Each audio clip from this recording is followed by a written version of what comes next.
साधु साधु साधु साधु साधु साधु साधुना साधुभ्यम साधुभ्य साधुवे साधुभ्यम साधुभ्य साधु साधुभ्यम साधुभ्य साधु साधु साधुनाम साधव साधु साधुसु, ऐसा आप भी पढ़ सकते हैं। बने रहिए मेरे साथ वीडियो में। हेलो दोस्तों, कैसे हैं आप सब। मैं सदा अवसर संस्कृत क्लासेज में आपका बहुत बहुत स्वागत करता हूँ। आइए तो आज का जो क्लास है साधु शब्द रूप है। साधु शब्द रूप पर हम लोग रूप चलाना सीखेंगे और साधु शब्द रूप को हम लोग याद भी करेंगे और उस पर रूप चलाना भी हम लोग आज सीखेंगे।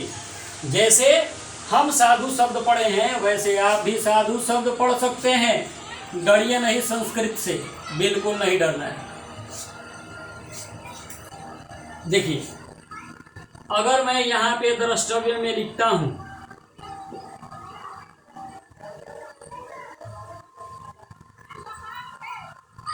हम लोग आज जो पढ़ने वाले हैं वो पढ़ेंगे हम लोग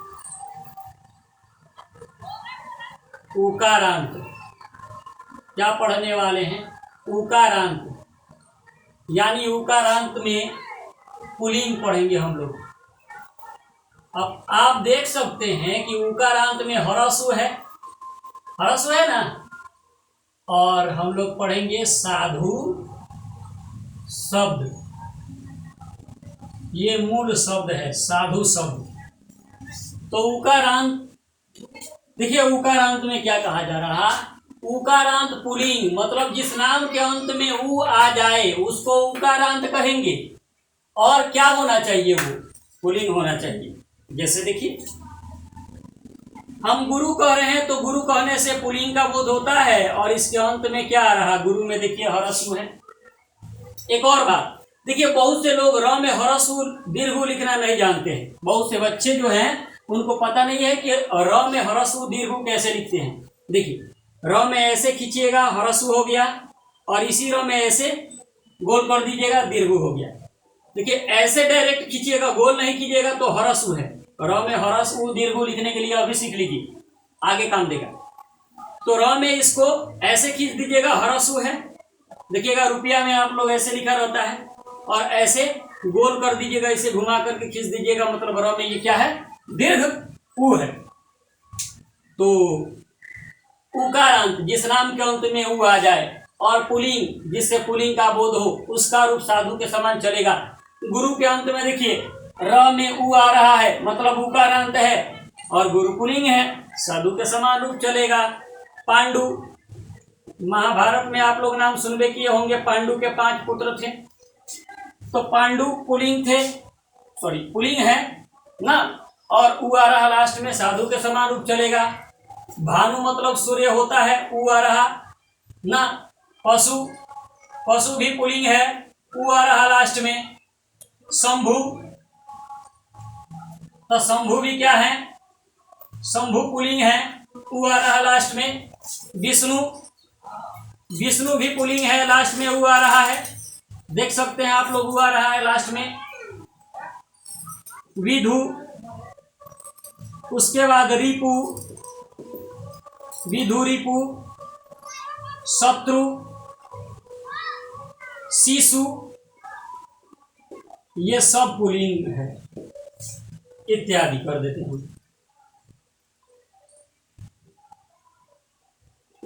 इत्यादि। तो ये सब पुल्लिंग है, और ये सब पुल्लिंग तो हैं, लेकिन साथ साथ उकारांत है, क्योंकि सबके लास्ट में देखिए ह्रस्व आ रहा है। तो सबका रूप साधु के समान चलेगा। आइए पहले हम लोग साधु शब्द रूप देख लेते हैं चला करके। साधु शब्द रूप मेरे साथ साथ आप लोग को पढ़ना है। प्रथमा में हो जाएगा साधु। प्रथमा में क्या होगा? साधु। द्विवचन में हो जाएगा साधु, दीर्घ से होगा। यहाँ पे द्विवचन में ध्यान रखना है, दीर्घ उ रहेगा। एक वचन में ह्रस्व है, द्विवचन में दीर्घ ध्यान रखना चाहिए। साधु, साधु, साधव, साधव। आप ध्यान दीजिएगा यहाँ पे कि ह्रस्व हट गया है, वह विसर्ग जुड़ गया है। ह्रस्व हटा करके वह विसर्ग जोड़ा गया है। तो साधु, साधु, साधव क्या बन गया? रूप। साधु साधु साधव, मेरे साथ पढ़िए, याद हो जाएगा बहुत जल्दी। साधु साधु साधव। द्वितीया में देखिए क्या है, द्वितीया में है साधु। साधु में कुछ नहीं हटा है, म हलंत केवल जुटा है, साधु। यहाँ पे ऊपर वाला सेम हो जाएगा साधु, दीर्घ से हो जाएगा साधु, और यहाँ पे होगा साधुन, दीर्घ से होगा यहाँ भी साधुन, यानी कि दीर्घ में बदल करके न हलंत लगा दिया गया है, तो हो गया साधुन साधु साधुन।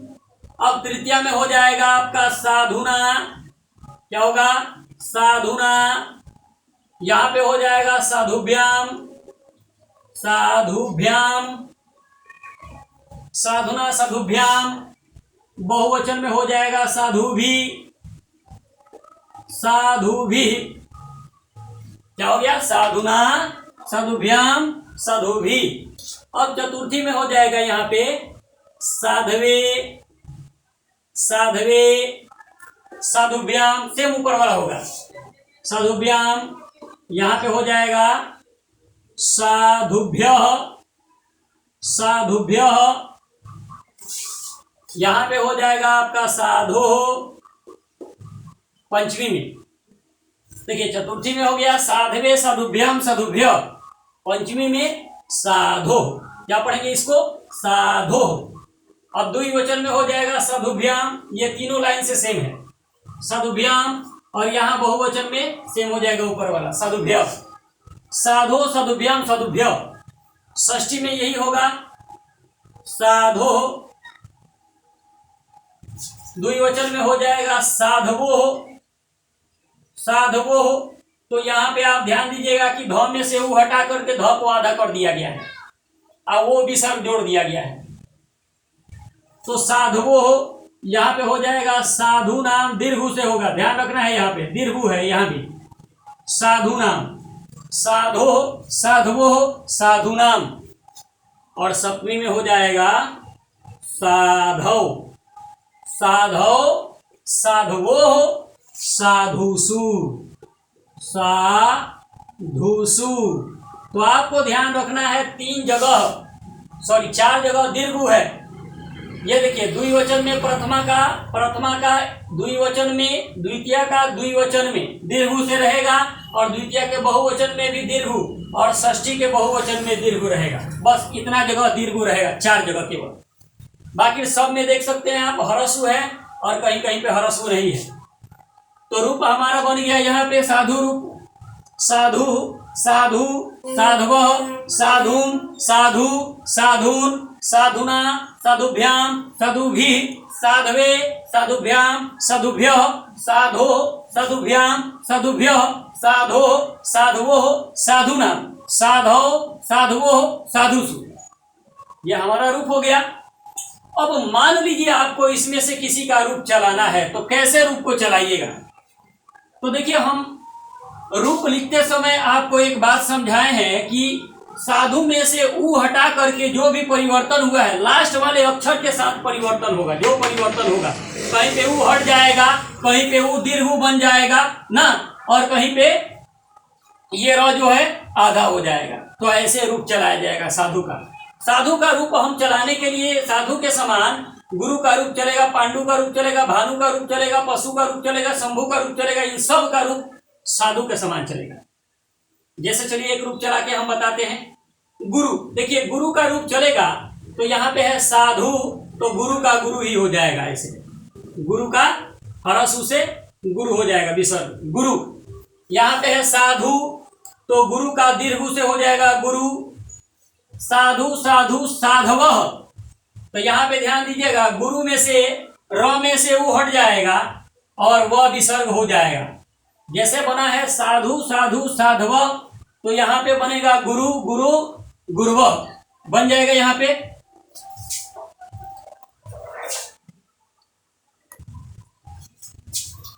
देखिए, जैसे आपको हम बता रहे थे साधु साधु साधव, तो गुरु का गुरु गुरु गुरुव। अब है साधुम साधु साधुन, तो गुरु का रूप चलेगा गुरुम गुरु गुरुन।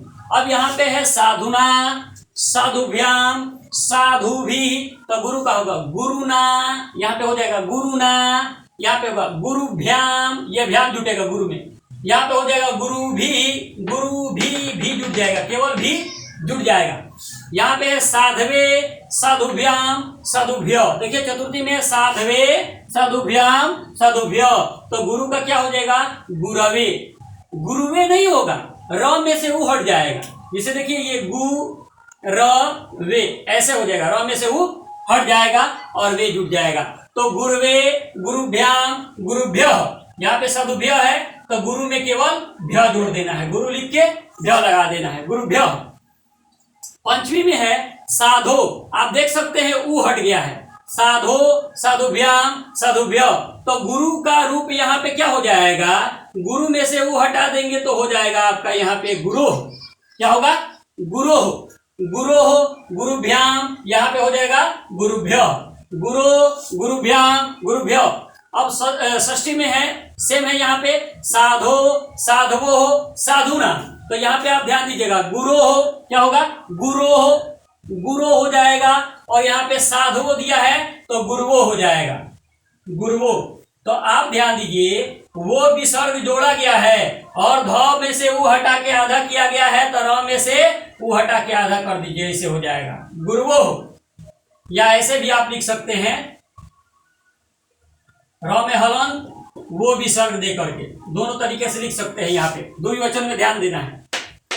साधवो, साधु नाम, तो हो जाएगा गुरु नाम, दीर्घ से हो जाएगा गुरु नाम, आपको ऐसे हम लिखने के लिए बताए हैं गुरु, देखिए दीर्घ हो गया और नाम गुरु नाम। अब सप्तमी में है साधव, तो गुरु में क्या हो जाएगा, ऐसे हो जाएगा गुरव, ऐसे होगा ना गुरव, यहाँ पे है साधव तो हो जाएगा गुरव, साधवो तो गुरुवो हो, यही वाला हो जाएगा सिर्फ गुरुवो हो। अब है यहाँ पे साधुसु, तो क्या होगा गुरुसु। इस प्रकार से गुरु का रूप हम चला सकते हैं आराम से। चलिए एक और रूप चला करके मैं आप लोगों को बता देता हूँ, जैसे भानु का रूप चलाना है, तो भानु का रूप देखिए है साधु, साधु, साधव, तो भानु का कैसे चलाएंगे, भानु यहाँ पे दीर्घ से भानु, और यहाँ पे हो जाएगा बहुवचन में भानव, भानु भानु भानव। अब है साधुम, साधु, साधुन, तो होगा भानुम, भानु, भानुन, भानुन हो जाएगा। यहाँ पे है साधुना, साधुभ्याम, साधुभी, तो होगा भानुना, भानुभ्याम, भानुभी। यहाँ पे है साधवे, साधुभ्याम, साधुभ्य, तो होगा भानवे, भानुभ्याम, भानुभ्य। यहाँ पे है साधो, साधुभ्याम, साधुभ्य, तो हो जाएगा भानो, भानुभ्याम, भानुभ्य। यहाँ पे साधो, साधवो, साधु नाम, तो होगा भानो, भानवो, भकर भा आधा न वो विसर्ग हो जाएगा, भानवो आधा न होगा, ठीक है, भानवो भानु नाम। यहाँ पे है साधो, साधवो, साधुसु, तो हो जाएगा भानो, भानवो, भा आधा न वो विसर्ग, भानवो, भानुसु। इस प्रकार से आप इनमें से किसी का रूप साधु के समान चला सकते हैं।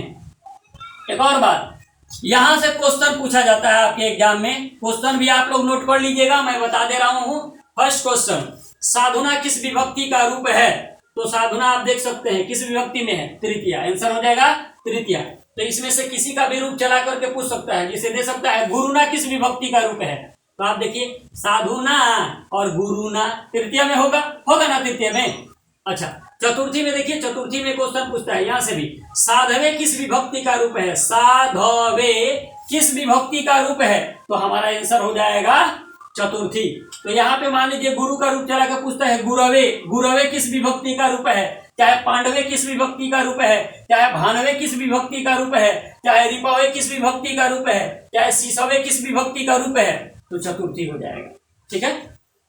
अगला क्वेश्चन, इसमें से कहीं से भी क्वेश्चन किया जाए मूल शब्द पर, तो मूल शब्द साधु होगा। जैसे मैं आपसे कहूं कि साधुना का, साधु नाम का मूल शब्द क्या होगा, तो साधु नाम का मूल शब्द साधु हो जाएगा, या साधु का मूल शब्द क्या होगा, क्या होगा, तो साधु हो जाएगा। साधवे का मूल शब्द क्या होगा, तो साधु होगा। इसमें से किसी से भी क्वेश्चन पूछा जाए कि इसका मूल शब्द क्या होगा, तो मूल शब्द साधु होगा। तो ये तीसरा टाइप हुआ क्वेश्चन का। अब चौथा टाइप लिखिएगा आप लोग, साधु शब्द का षष्ठी बहुवचन में क्या रूप होगा? साधु शब्द का षष्ठी बहुवचन में क्या रूप होगा? तो आप देख सकते हैं षष्ठी का बहुवचन में साधु नाम हो जाएगा आंसर में, या ऐसे भी पूछा जा सकता है कि साधु शब्द का सप्तमी एक वचन में क्या रूप होगा? तो साधु शब्द का सप्तमी एक वचन में साधव हो जाएगा। तो इन 4 टाइप के क्वेश्चन इसमें बनता है और इन 4 टाइप के क्वेश्चन आपसे पूछा जा सकता है एग्जाम में। ऑब्जेक्टिव क्वेश्चन इस पे पूछा जाता है। तो शब्द रूप को याद रखना है, किस लिए? ऑब्जेक्टिव क्वेश्चन को सॉल्व करने के लिए शब्द रूप हमारा बहुत जरूरी है। इसको याद कर लेना है आप लोगों को। मैं पढ़ा रहा था, मेरे साथ साथ आप पढ़ करके इसको याद कर सकते हैं, याद हो जाएगा। देखिए, आप बालक शब्द रूप, मुनि शब्द रूप, लता शब्द रूप और नदी शब्द रूप, ये 4 को शब्द रूप याद कर लिए ना, बाकी सब शब्द रूप आपसे याद हो जाएगा, फटाफट याद होते जाएगा, क्योंकि सब एक दूसरे से थोड़ा सा कुछ ना कुछ एक दूसरे से रिलेटेड है, संबंधित है एक दूसरे से, तो इसलिए फटाफट याद हो जाएगा। अगर मेरी वीडियो आप लोग को समझ में आई हो, लाइक शेयर कमेंट और मेरे चैनल को सब्सक्राइब जरूर कीजिएगा। धन्यवाद।